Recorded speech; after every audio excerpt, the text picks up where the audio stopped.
Kontingin ko na lang siya dyan. Yan. Nabaliktad ko na. Ito ngayon yung lilinisin sa loob ng intestine. Oh, baliktarin ko pa yung isa. Ang dami pala to. Binili ko to ng $10.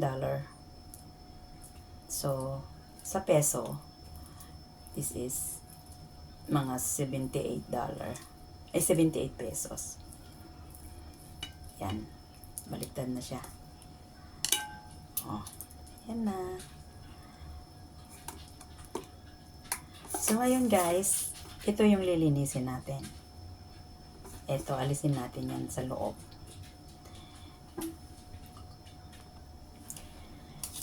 Dito ko na siya nilinis. Hindi na ako gumamit guys ng chopping board para hindi madumihan. So ngayon, ito, kailangan linisin natin sa loob. Ayan guys. Kailangan maalis yan. Okay mo? Ayan o. Kailangan maalis yan lahat. Yung laman niya.